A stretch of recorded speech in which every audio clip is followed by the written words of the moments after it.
All right. So thank you, everybody. A very warm welcome to all of you, and thank you, Joel, for your time here today. We are all set for this much-awaited Trailblazer session, and what we're going to do in the next 30 minutes is spend some time with Joel to understand his thoughts on a variety of topics. So with that, we'll first extend a warm welcome to Joel and then get started. So Sumit, if you could just introduce Joel. Joel currently works as the CTO of WellSky. In his role as Chief Technology Officer, Joel Dolisy manages both product development and information technology for WellSky. Before joining WellSky as CTO, he was the CTO of Kinser Software, where he led the company's engineering and product organizations. Prior to that, Joel was SVP, CTO, and CIO for SolarWinds, a leading provider of IT management software. With more than 20 years of experience in product strategy and software engineering, Joel is a leader in developing and delivering commercial software products to market. Joel has built his experience while developing software using a variety of development models and managing teams distributed globally for projects ranging from internal infrastructure back office initiatives to multi-million-dollar products. Joel brings innovations to market both on the product / technology front as well as on the process front. That's a very, very impressive profile, Joel. I know that you've really done a lot. And thank you once again for joining this.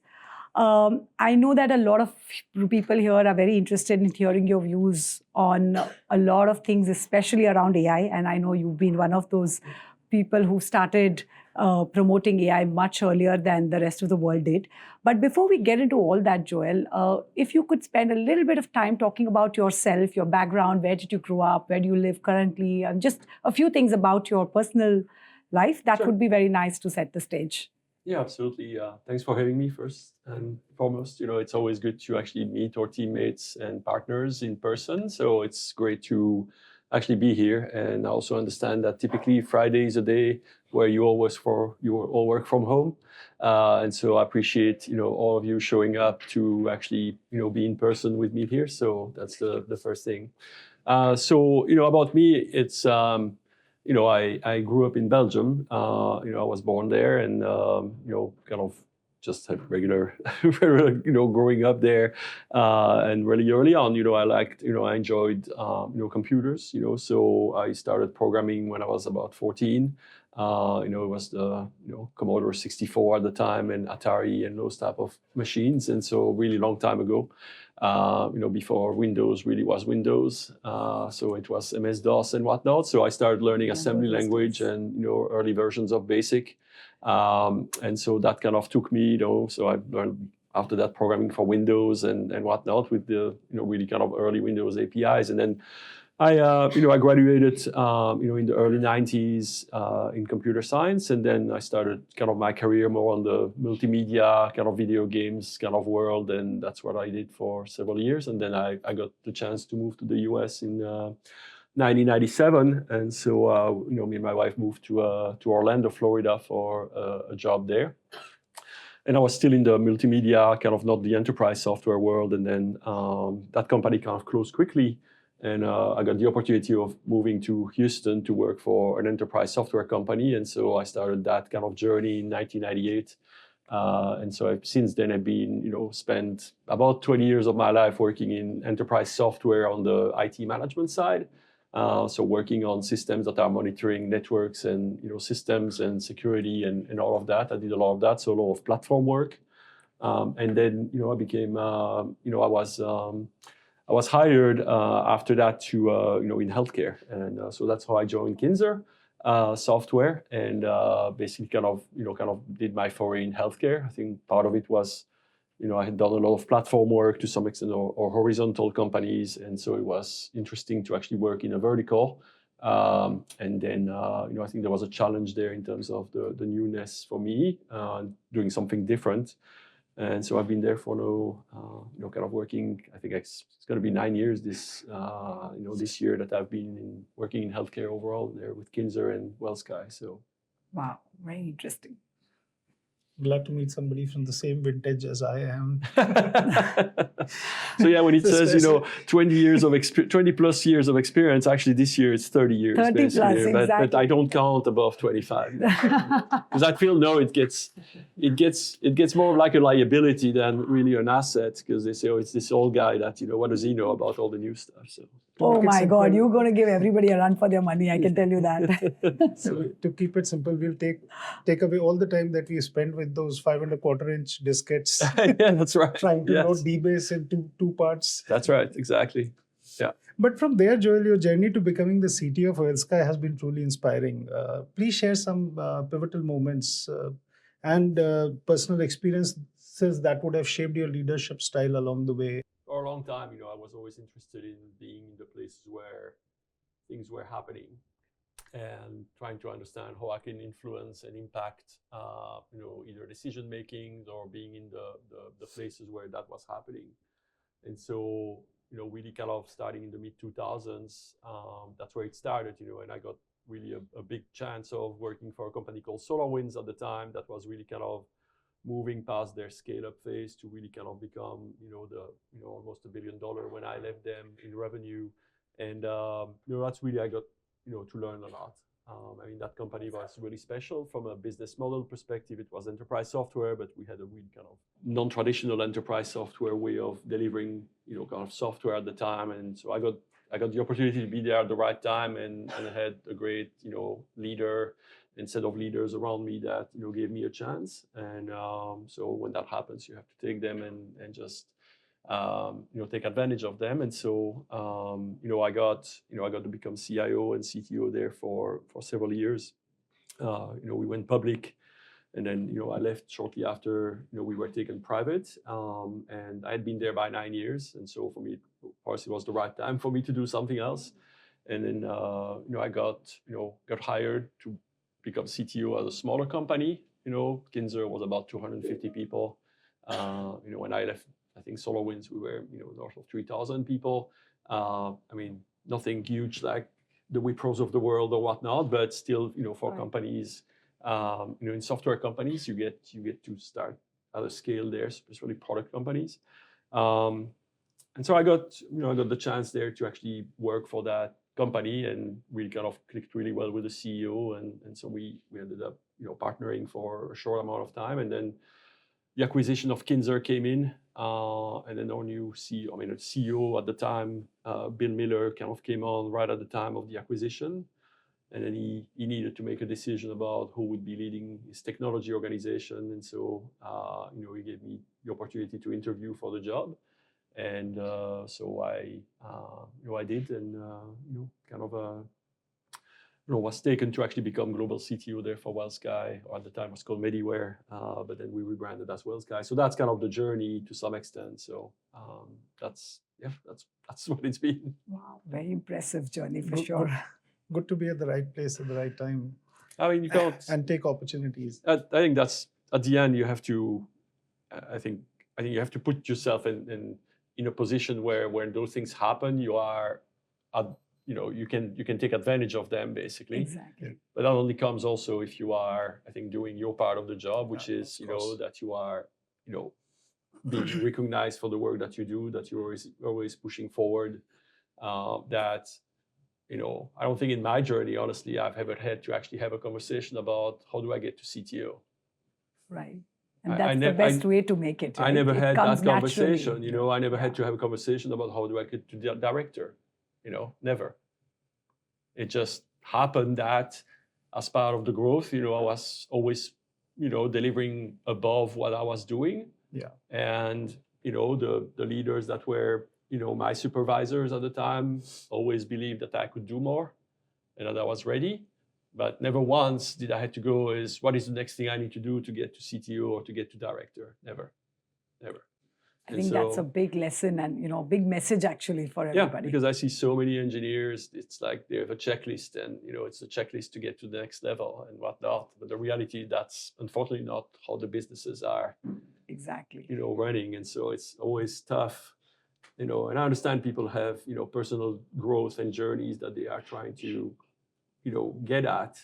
And I know it's a little bit different here in India, that sometimes it is in the US from that standpoint. But I think at the end of the day, when you get to that pyramid, there's less and less positions the higher you go. Yes.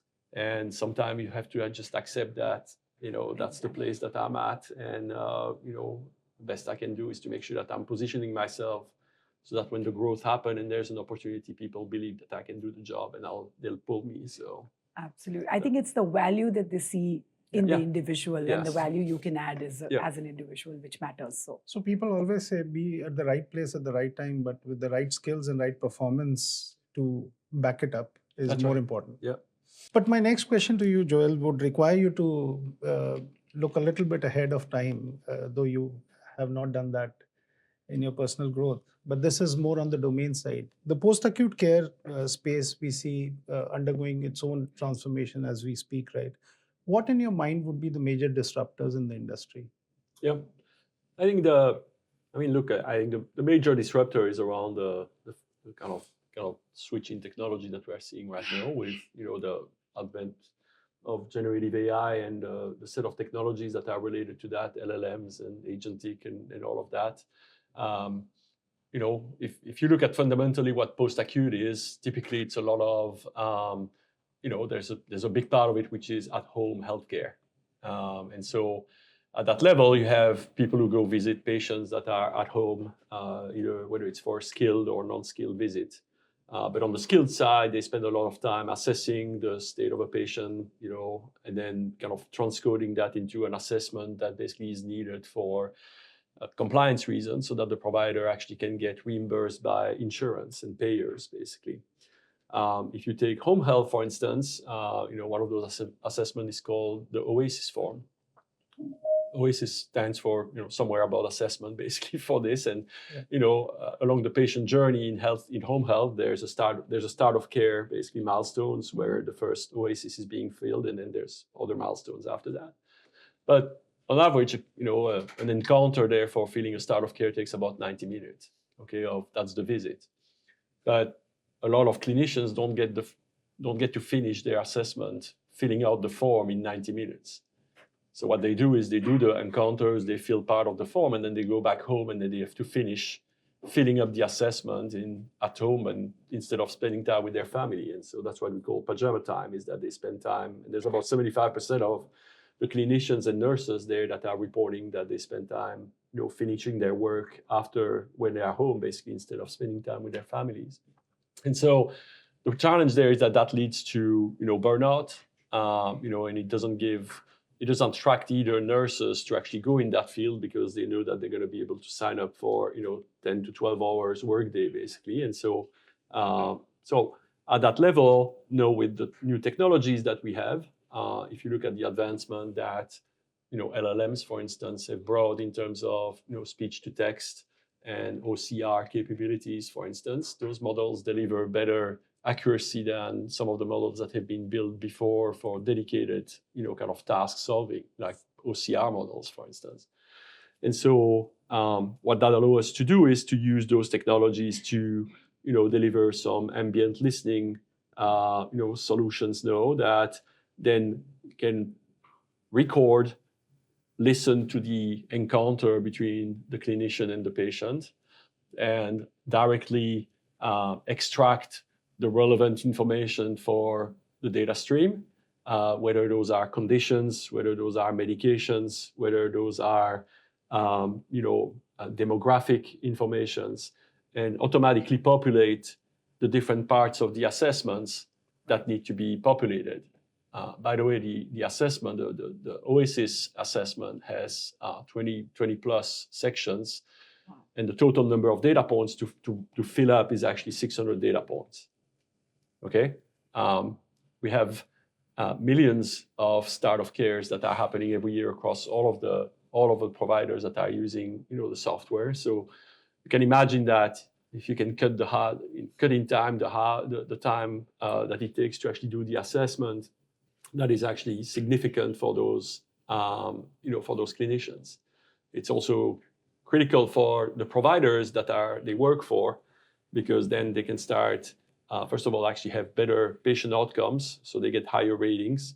But also the other thing is they get potentially the capacity of seeing more patients, Exactly. which in the end, that's how they run a business.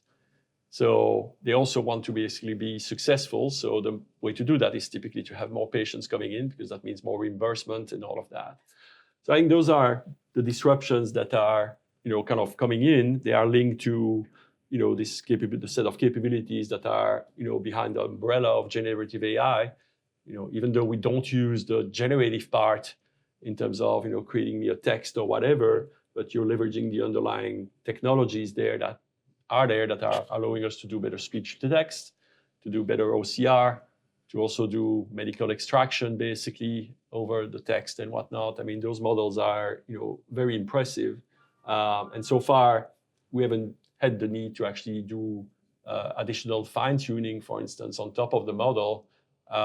We can use other techniques there to actually ensure that we get the efficacy and efficiency that we need out of those models and accuracy out of those models without needing to rely on, fine-tuning, for instance. So that's the disruption. It's those technologies applied to really solve, kind of critical problems that really allow us to address some of the staffing issues, burnout issues, better, to some extent, better patient outcomes overall, Better care. Yeah, and helping our providers also to run more efficient, organizations. Exactly. So that's what this set of technologies is really enabling. And that's, it's impressive. I mean, it is something that is the need of the hour, actually, Yeah. and something that has to happen, because obviously, affordability is an issue. Yeah. Like you said, they're running a business, but it's also about, patient care getting really, being the focus of everything that they do, right? And to that extent, if I wanted to understand your take on what's the future for remote monitoring and, medical devices, and how is all of that going to come into play, especially in the same post-acute care setup? Yeah, look, I think the path is for them to become more prevalent and more used. I think what's always interesting is that those things are always linked to the reimbursement models. Right. So if the reimbursement models are not necessarily kind of, evaluating or valuing the reimbursement of a virtual visit, for instance, or those devices, then the providers won't use them because they're not getting paid, for the same kind of at the same amount than if they actually were to have a nurse that called the patient. And so, there was some relaxation of those criteria during COVID. But, overall, we don't see still, there's not a lot of pull from the provider on the post-acute care side there for really kind of a lot of, patient, kind of remote monitoring, even though I think that's the path. And so I think that eventually we'll get there, but I think there's some of those kind of hurdles that still need to be worked out. I think I think what the other part of that is, with the technologies that are coming out right now and some of the virtual assistants that are there, and the capabilities at that level, I think we are going to probably have some, kind of new set of capabilities that will allow us to deploy some of those technologies to really help, maybe creating a better, interface there with the patient to actually collect some of that information. Yeah. I think there's more to do at that level. I think, again, IoT and sensors and all of that are becoming more prevalent, but again, I think a lot of it is linked to reimbursements and money, who's paying for them, basically. And so, but I think the path we are on kind of leads to that eventually to actually become more and more, kind of leveraged. But, So Makes sense. To that, Joel, the alternative perspective would be that what seems like a vicious cycle right now, who pays, so nobody pays and things don't move. If we could have technology intervention or industry takes up call that we need to turn it into a virtuous cycle where we invest in these devices, we collect more data, which then impacts the patient outcomes and the care paths the patients are exposed to. and that leads to lower overall cost of healthcare delivery, then probably you'll get to where we need to be on the space. Yeah, I agree. Yeah, it's all about the reimbursements and the way they get paid. So, honestly, this was a very, very different insight, because everybody talks about remote monitoring as the thing of the future, which is true. Yeah. But unless the regulations support it, it is not going to be that easy. And, that's the interesting thing. I know that you're part of certain regulation committees as well. So you have a very different perspective to some of these things. And nice to hear your point of view. And I think that's I think even for us, I think we had the thesis there that providers wanted those type of technologies, and we have some patient and remote monitoring capabilities within WellSky, but I don't think that we've seen the outcomes as much. Well, we see the outcomes, but it's just not the kind of the traction as we would expect, and I think a lot of it is just linked to the fact that who pays, Yes. Yeah, makes sense. I can actually take one example, which if people are, the manufacturer and the owner of the patent is able to invest a little more on that and makes it a lot more pervasive, then the overall cost would definitely come down of delivering care. And I'm talking specifically about constant glucose monitors for diabetics, because they give the power to the patient to monitor how his body is responding to specific intakes during the day and at different times of the day. But it is still beyond reach of everyone for cost reasons. To give you a short example of what is possible if everybody puts their heads together. Yeah. Interesting.